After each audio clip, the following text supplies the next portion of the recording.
friends.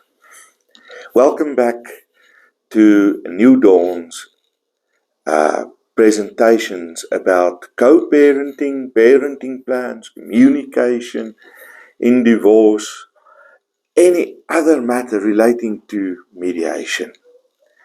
As you know, we have been dealing with divorce and children in divorce for the past few weeks. We have spoken about how to help your child through a divorce, how you should help them adjust to the new circumstances of two households. We have spoken about parental alienation and attachment theory, how attachments are formed and how one should take it into consideration in a divorce. The next chapter in our discussion this morning is parenting plans. We're going to talk about parenting plans. Let me just introduce myself once again. I am Leon Forsman, a mediator of profession here in the northwest of Johannesburg. I've been in a private practice for many years now, and I've done many divorces and especially a great deal of work regarding parenting plans. In the South African context, in terms of the Children's Act 38 of 2005, Section 18.2, the parental rights and responsibilities in respect to the minor children needs to be fleshed out into a concrete, workable document, which we call the parenting plan. This parenting plan needs to consist of at least the following rights and responsibilities of the parent. Number one, to take care of the child. And this includes the emotional needs, the physical needs, the mental needs, the educational needs, you name it. Anything that the child needs in terms of his growth and development falls under this responsibility of a parent to take care of your minor children. Secondly, it is very important that both parents keep contact with their minor children on a regular basis. In a next video, we will have a look at how that contact can be done in terms of the child's readiness to sleep over at the non-residential parent, and in terms of their age development and the psychological development. We will have a look at that in a next round. Then the parents have the responsibility to act as the guardians of the children in all manners and respect.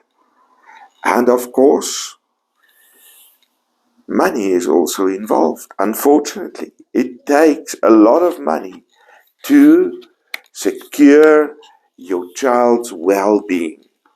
And you have a responsibility to contribute to your child's maintenance. I would like to put it in another way. You see, if one looks at the Children's Act of 38, 2005,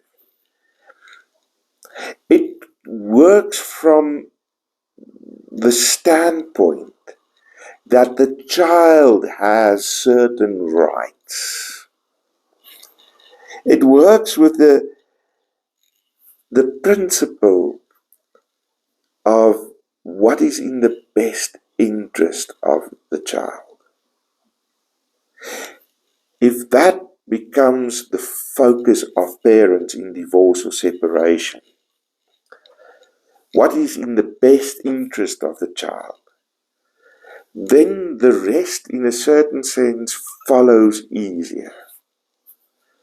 But if the focus is on your own needs as a parent, the whole process of coming to an agreement regarding the child's care, well-being, maintenance, contact, all of that becomes difficult.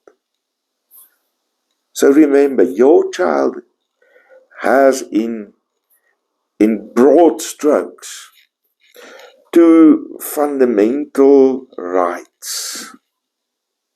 The one is to be taken care of, the maintenance issue, by both his or her parents. And secondly, to have meaningful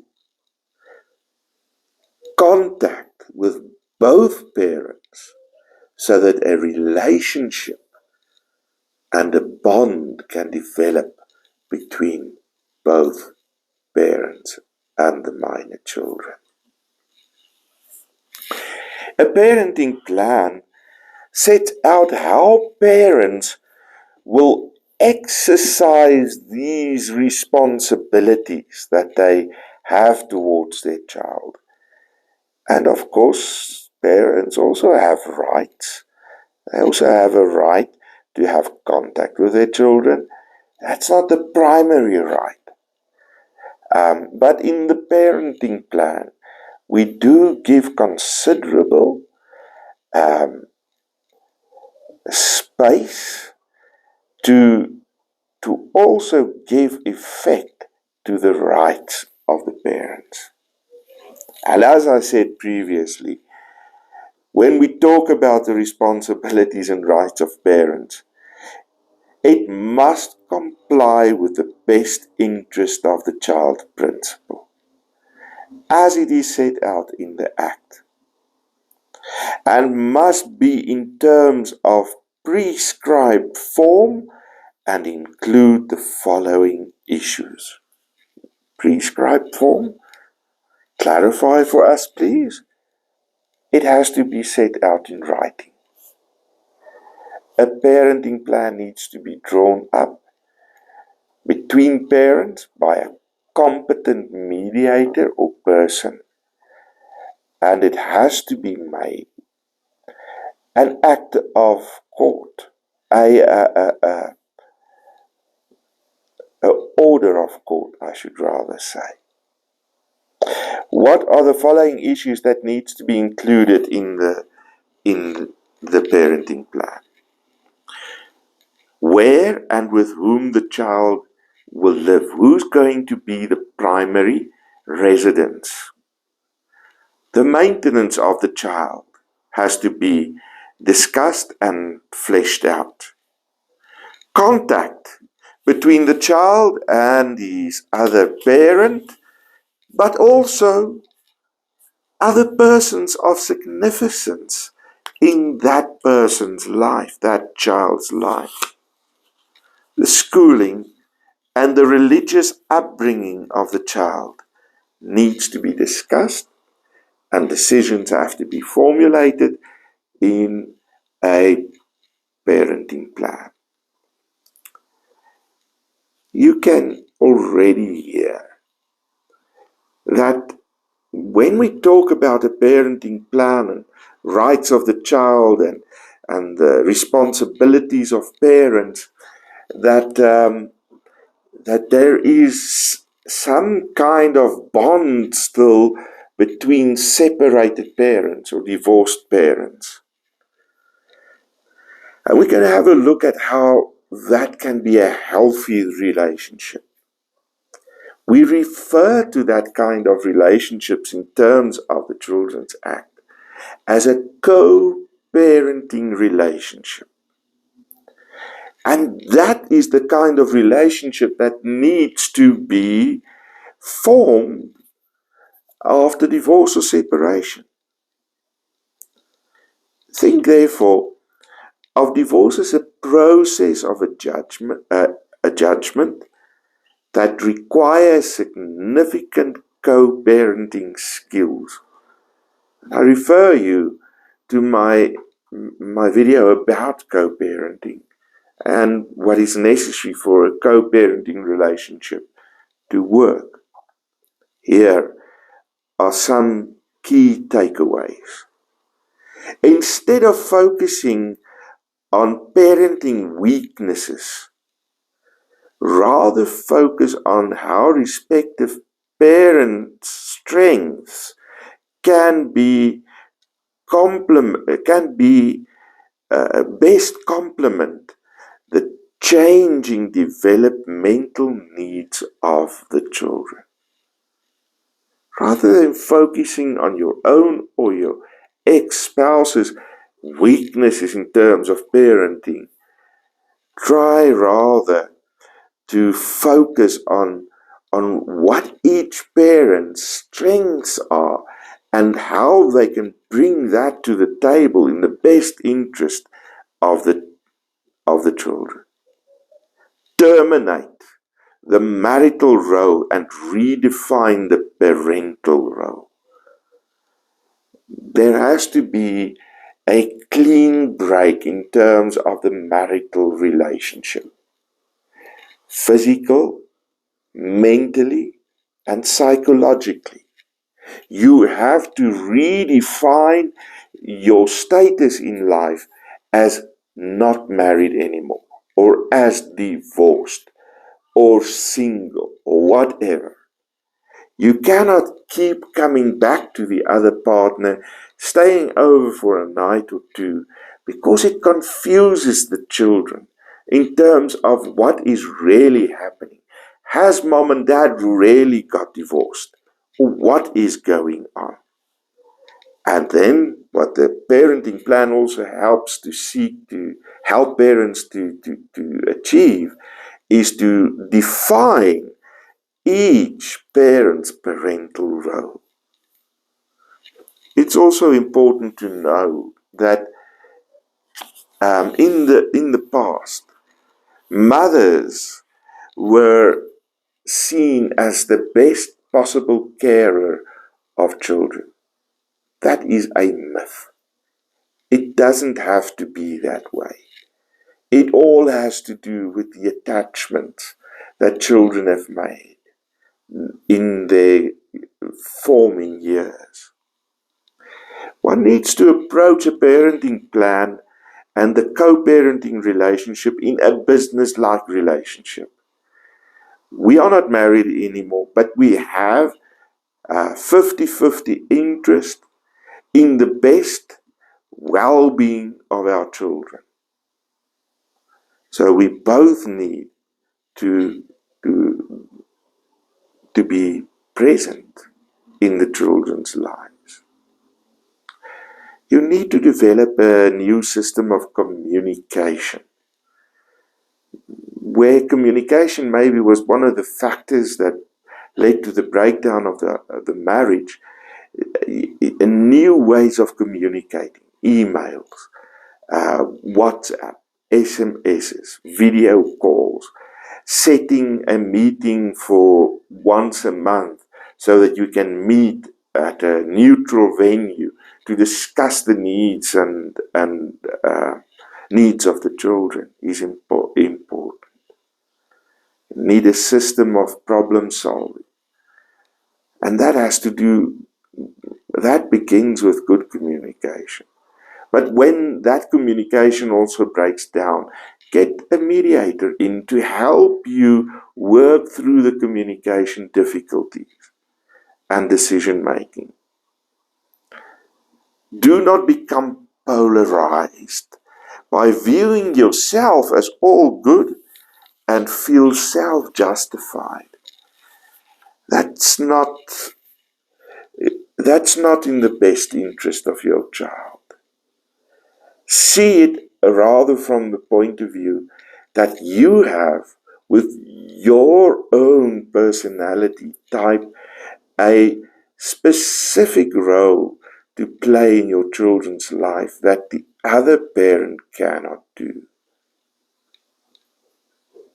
Do not remain focused on the conflict. I experience this quite often, that the parents after divorce keep on bickering and keep on with the pattern of conflict.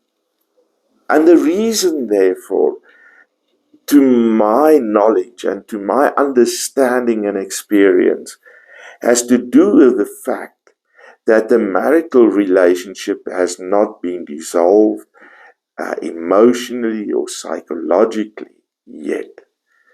And the parties are still cross with each other, blame each other, and want to get back at each other. That, my dear friends, is not in the best interest of your children. Put your children before your own needs. Put your children before your own hurts. And if you cannot deal with it, find help. There are two styles of parenting after divorce. The one is co-parenting as I describe it now, and then what we call parallel parenting. Co-parenting is a relationship in which the two parents of a child are not romantically involved, but still assume joint responsibility for the upbringing of their children. Parallel parenting, to the contrary, is an arrangement in which divorced parents are able to co-parent by means of disengaging from each other and having then limited direct contact in situations where they have demonstrated that they are unable to communicate with each other in a respectful manner. So it's like a train track. Each are parallel to each other and going in the same direction. It's not the best for the child. It really isn't. But if there's no other way to alleviate the conflict, to come to a resolve of the conflict, then we can consider parallel parenting and work out a plan as to how that can best be used in certain parents' lives. There are a few practices I would like to underline. The one principle is ACT, the first one. ACT is an acronym. And with these principles, we would like to help avoid problems. Parents should provide parenting information to one another, and the information that is provided should be accurate, complete, and timely. This is the first best practice principle to avoid unnecessary conflict with the other parent. So any information pertaining to the child that changes the child's circumstances, needs, whatever, needs to be communicated accurately, completely, and timely. Parents won't always agree, but parents may not always agree about which parent has the right to certain information. I want to say it again. Parents may not always agree about which parent has the right to certain information. If you are in doubt about what information the other parent needs to know about. Follow the second golden rule, best practice. Always provide the other parent information that you expect that parent to give to you. It sounds quite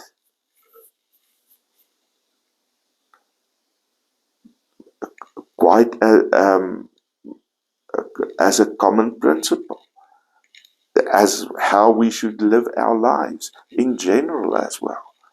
Treat other people as you wish to be treated like. Give the information that you would want that person to give to you. Do it accurately. Do it promptly. Do it in full. Just want to give a few basic guidelines for communication. Keep your focus, number one. Keep your focus. And when you keep your focus, be brief, to the point, stay focused on your child.